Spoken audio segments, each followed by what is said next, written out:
मैं इस सम्मानित सदन में पश्चिम एशिया में चल रहे संघर्ष और इसकी वजह से भारत के सामने आई चुनौतियों पर बात रखने के लिए उपस्थित हुआ हूं। इस समय पश्चिमी एशिया की हालत चिंताजनक है। बीते 2-3 हफ्तों में जयशंकर जी ने और हरदीप पुरी जी ने इस विषय पर सदन को जरूरी जानकारी दी है। अब इस संकट को 3 सप्ताह से ज्यादा हो रहा है। इसका पूरे विश्व की अर्थव्यवस्था पर, लोगों के जीवन पर बहुत ही विपरीत असर हो रहा है। इसलिए पूरी दुनिया इस संकट के जल्द से जल्द समाधान के लिए सभी पक्षों से आग्रह भी कर रही है। अध्यक्ष महोदय, भारत के सामने भी इस युद्ध ने अप्रत्याशित चुनौतियां खड़ी कर दी हैं। ये चुनौतियां आर्थिक भी हैं, नेशनल सिक्योरिटी से जुड़ी भी हैं और मानवीय भी हैं। युद्धरत और युद्ध से प्रभावित देशों के साथ भारत के व्यापक व्यापारिक रिश्ते हैं। जिस क्षेत्र में युद्ध हो रहा है वो दुनिया के दूसरे देशों के साथ हमारे व्यापार का भी एक महत्वपूर्ण रास्ता है। विशेष रूप से कच्चे तेल और गैस की हमारी जरूरतों का एक बड़ा हिस्सा यही क्षेत्र पूरा करता है। हमारे लिए ये रीजन एक और कारण से भी अहम है। लगभग 1 करोड़ भारतीय खाड़ी देशों में रहते हैं और वहां काम करते हैं। वहां समंदर में जो कमर्शियल शिप चलते हैं उनमें भारतीय क्रू मेंबर्स की संख्या भी बहुत अधिक है। ऐसे अलग अलग कारणों के चलते भारत की चिंताएं स्वाभाविक रूप से अधिक है। इसलिए ये आवश्यक है कि भारत की संसद से इस संकट को लेकर एक मत और एकजुट आवाज दुनिया में जाए।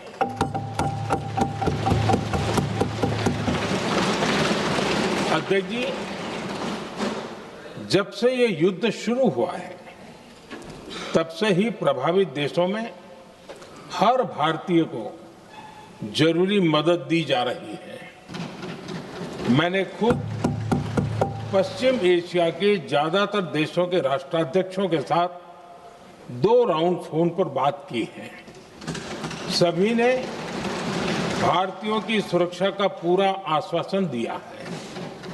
दुर्भाग्य से इस दौरान कुछ लोगों की दुखद मृत्यु हुई है और कुछ घायल हुए हैं। ऐसे मुश्किल हालात में परिवारजनों को आवश्यक मदद दी जा रही है।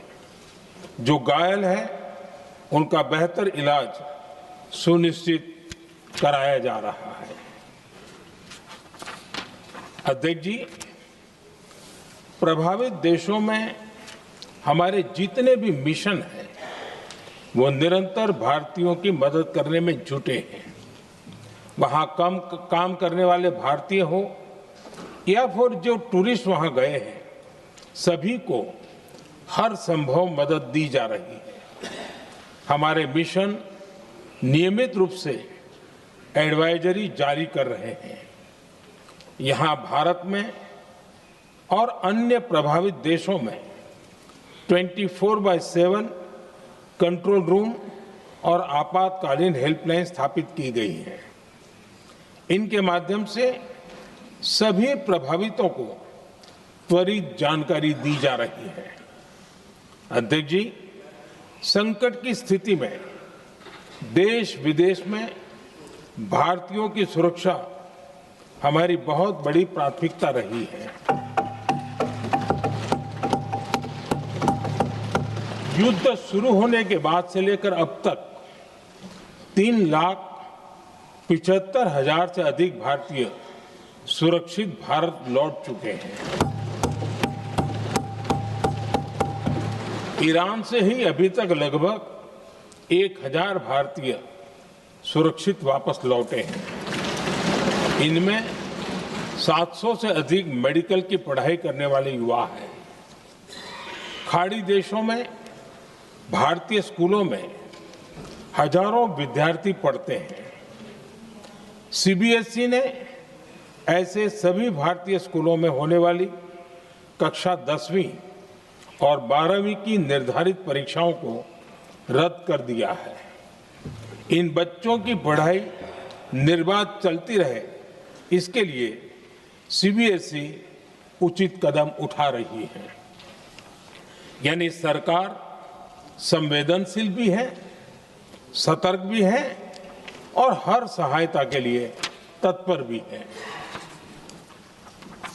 माननीय अध्यक्ष जी, भारत में बड़ी मात्रा में कच्चा तेल, गैस और फर्टिलाइजर जैसी अनेक जरूरी चीजें हॉर्मुज स्ट्रेट के रास्ते से आती हैं। युद्ध के बाद से ही हॉर्मुज स्ट्रेट में जहाजों का आना जाना बहुत चुनौतीपूर्ण हो गया है। बावजूद इसके हमारी सरकार का ये प्रयास रहा है कि पेट्रोल, डीजल और गैस की सप्लाई बहुत ज्यादा प्रभावित न हो। देश के सामान्य परिवारों को परेशानी भी कम से कम हो, इस पर हमारा फोकस रहा है। हम सभी जानते हैं, देश अपनी जरूरत की 60% एलपीजी आयात करता है। इसकी सप्लाई में अनिश्चितता के कारण सरकार ने एलपीजी के डोमेस्टिक उपयोग को प्राथमिकता दी है। साथ ही एलपीजी के देश में ही उत्पादन को भी बढ़ाया जा रहा है। पेट्रोल, डीजल की सप्लाई पूरे देश में सुचारू रूप से होती रहे, इस पर भी लगातार काम किया गया है। अध्यक्ष जी, आज की इन परिस्थितियों में एनर्जी सिक्योरिटी को लेकर बीते एक दशक में उठाए गए कदम और भी प्रासंगिक हो गए हैं। भारत ने बीते 11 वर्षों में अपनी एनर्जी इंपोर्ट का डाइवर्सिफिकेशन किया है। पहले क्रूड ऑयल, एलएनजी, एलपीजी ऐसी एनर्जी जरूरतों के लिए 27 देशों से इंपोर्ट किया जाता था। वहीं आज भारत 41 देशों से एनर्जी इंपोर्ट करता है। अध्यक्ष जी, बीते दशक में भारत ने संकट के ऐसे ही समय के लिए कच्चे तेल के भंडारण को भी प्राथमिकता दी है। आज भारत के पास 53 लाख मीट्रिक टन से अधिक का स्ट्रेटेजिक पेट्रोलियम रिजर्व है और 65 लाख मीट्रिक टन से अधिक के रिजर्व की व्यवस्था पर देश काम कर रहा है। हमारी तेल कंपनियों के पास जो रिजर्व रहता है वो अलग है। बीते 11 वर्षों में हमारी रिफाइनिंग कैपेसिटी में भी उल्लेखनीय वृद्धि हुई है। अध्यक्ष जी, सरकार अलग अलग देशों के सप्लायर्स के साथ भी लगातार संपर्क में है। प्रयास ये है कि जहां से संभव हो वहां से तेल और गैस की सप्लाई होती रहे। भारत सरकार गल्फ और आसपास के शिपिंग रूट्स पर निरंतर नजर बनाए हुए है। हमारा प्रयास है कि तेल हो, गैस हो, फर्टिलाइजर हो, ऐसे हर जरूरी सामान से जुड़े जहाज भारत तक सुरक्षित पहुंचे। हम अपने सभी वैश्विक सहयोगियों के साथ निरंतर संवाद कर रहे हैं ताकि हमारे मैरीटाइम कॉरिडोर सुरक्षित रहे। ऐसे प्रयासों के कारण बीते दिनों हॉर्मुज स्ट्रेट में फंसे हमारे कई जहाज भारत आए भी हैं। अध्यक्ष जी, संकट के इस समय में देश की एक और तैयारी भी बहुत काम आ रही है। पिछले 10-11 साल में इथेनॉल के उत्पादन और उसकी ब्लेंडिंग पर अभूतपूर्व काम हुआ है। एक दशक पहले तक देश में सिर्फ 1-1.5% इथेनॉल ब्लेंडिंग कैपेसिटी थी। आज हम पेट्रोल में 20% इथेनॉल ब्लेंडिंग के करीब पहुंच रहे हैं। इसके कारण प्रति वर्ष करीब 4.5 करोड़ बैरल कम ऑयल इंपोर्ट करना पड़ रहा है। ऐसे ही रेलवे के बिजलीकरण से भी बहुत बड़ा फायदा हो रहा है। अगर रेलवे का इतना बिजलीकरण न होता तो हर साल करीब 180 करोड़ लीटर डीजल अतिरिक्त लगता। ऐसे ही हमने मेट्रो का नेटवर्क बढ़ाया है। 2014 में जहां देश में मेट्रो नेटवर्क 250 किलोमीटर से भी कम था, आज ये बढ़कर करीब 1100 किलोमीटर हो गया है। हमने इलेक्ट्रिक मोबिलिटी पर बहुत अधिक बल दिया। केंद्र सरकार ने राज्यों को 15,000 इलेक्ट्रिक बसें चलाने के लिए दी हैं। आज जिस स्केल पर वैकल्पिक ईंधन पर काम हो रहा है, उससे भारत का भविष्य और सुरक्षित होगा।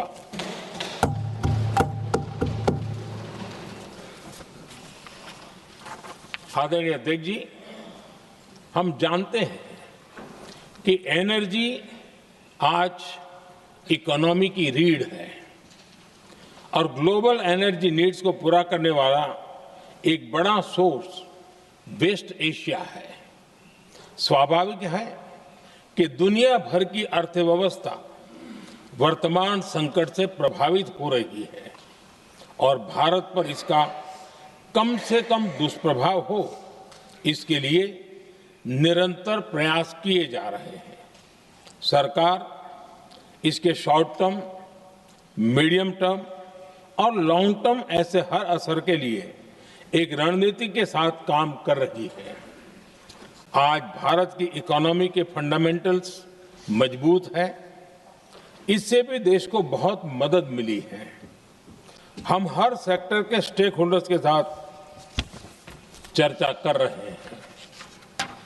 जहां भी जरूरत है उस सेक्टर को आवश्यक सपोर्ट दिया जा रहा है। भारत सरकार ने एक इंटर मिनिस्ट्रियल ग्रुप भी बनाया है।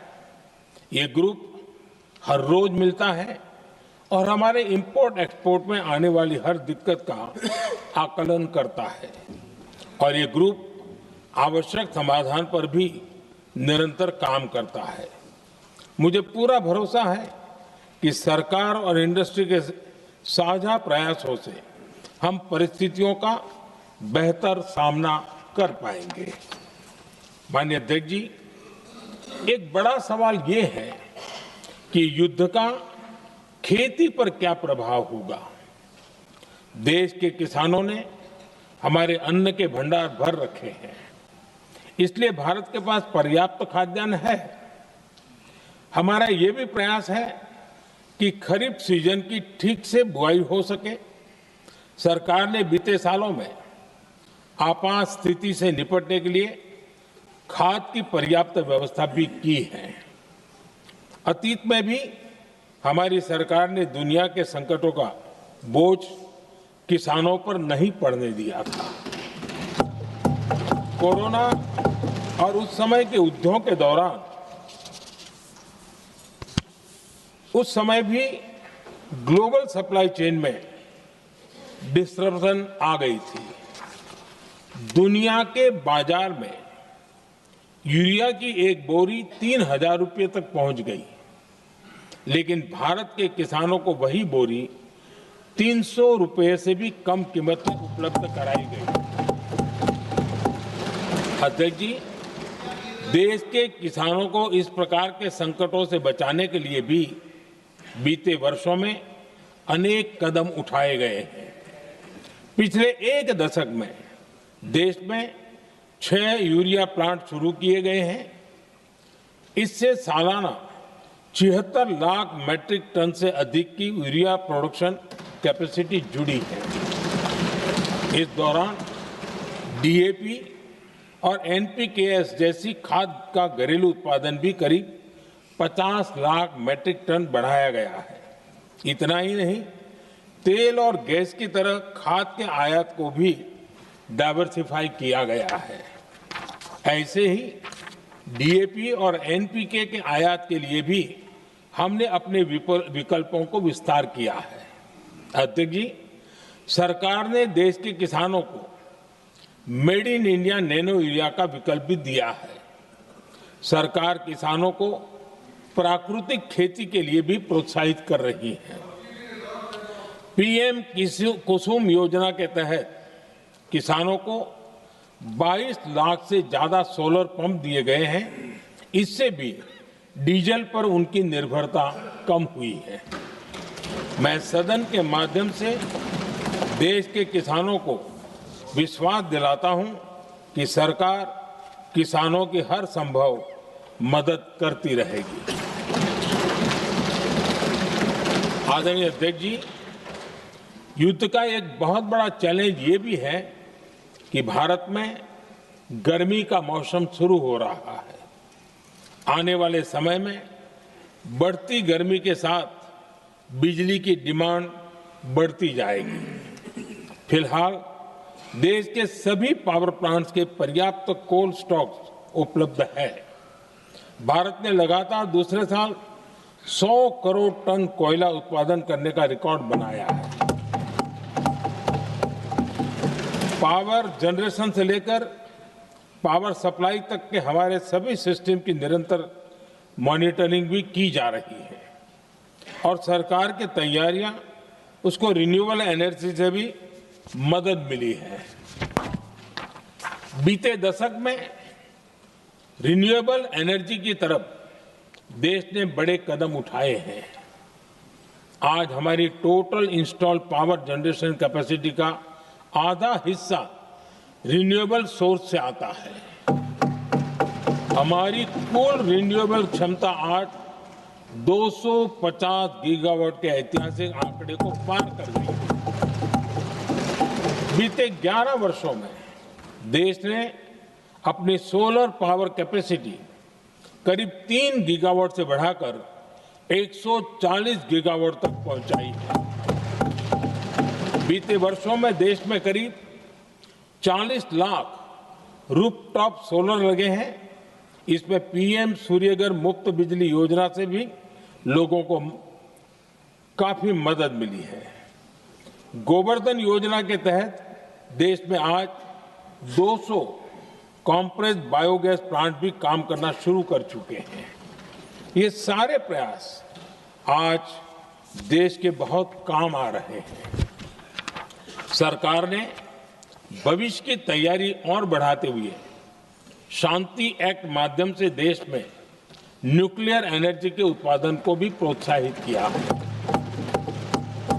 कुछ ही दिन पहले small hydro power development scheme को भी हरी झंडी दी गई है, जिससे अगले 5 वर्षों में 1500 मेगावाट नई हाइड्रो पावर कैपेसिटी जोड़ी जाएगी। आदरणीय अध्यक्ष जी, जहां तक डिप्लोमेसी की बात है, भारत की भूमिका स्पष्ट है। शुरुआत से ही हमने इस संघर्ष को लेकर अपनी गहरी चिंता व्यक्त की है। मैंने स्वयं भी पश्चिम एशिया की सभी संबंधित नेताओं से बातचीत की है। मैंने सभी से तनाव को कम करने और इस संघर्ष को खत्म करने का आग्रह किया है। भारत ने नागरिकों, एनर्जी और ट्रांसपोर्ट से जुड़े इंफ्रास्ट्रक्चर पर हमलों का विरोध किया है।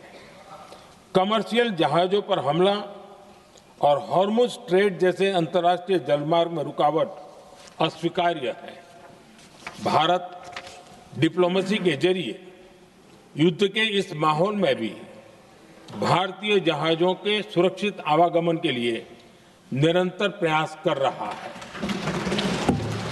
अध्यक्ष महोदय, भारत हमेशा से ही मानवता के हित में और शांति के पक्ष में अपनी आवाज उठाता रहा है। मैं फिर कहूंगा कि बातचीत और कूटनीति ही इस समस्या का समाधान है। हमारे हर प्रयास तनाव को कम करने, इस संघर्ष को समाप्त करने के लिए है। इस युद्ध में किसी के भी जीवन पर संकट मानवता के हित में नहीं है। इसलिए भारत का प्रयास सभी पक्षों को जल्द से जल्द शांतिपूर्ण समाधान के लिए प्रोत्साहित करने का है। अध्यक्ष जी, जब ऐसे संकट आते हैं तो कुछ तत्व इसका गलत फायदा उठाने की कोशिश भी करते हैं। इसलिए कानून व्यवस्था सुनिश्चित करने वाली सभी एजेंसियों को अलर्ट पर रखा गया है।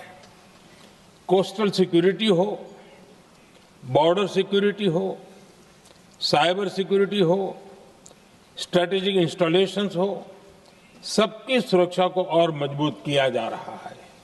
अध्यक्ष जी, इस युद्ध के कारण दुनिया में जो कठिन हालात बने हैं, उनका प्रभाव लंबे समय तक बने रहने की आशंका है। इसलिए हमें तैयार रहना होगा, हमें एकजुट रहना होगा।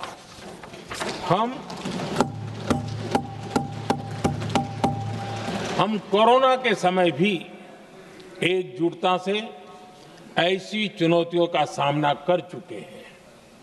अब हमें फिर से उसी तरह तैयार रहने की आवश्यकता है। धीरज के साथ, संयम के साथ, शांत मन से हमें हर चुनौती का मुकाबला करना है और यही हमारी पहचान है, यही हमारी ताकत है। और हां, हमें बहुत सावधान और सतर्क भी रहना है। हालात का फायदा उठाने वाले झूठ फैलाने का प्रयास करेंगे, ऐसे लोगों की कोशिशों को सफल नहीं होने देना है। मैं देश की सभी राज्य सरकारों से भी इस सदन के माध्यम से आग्रह करूंगा, ऐसे समय में कालाबाजारी करने वाले, जमाखोरी करने वाले एक्टिव हो जाते हैं। इसके लिए कड़ी मॉनिटरिंग जरूरी है। जहां से भी ऐसी शिकायतें आती हैं, वहां त्वरित कार्रवाई होनी चाहिए। देश की हर सरकार और देश का हर नागरिक जब मिलकर चलेंगे तो हम हर चुनौती को चुनौती दे सकते हैं। इसी आग्रह के साथ मैं अपना वक्तव्य समाप्त करता हूं। बहुत बहुत धन्यवाद।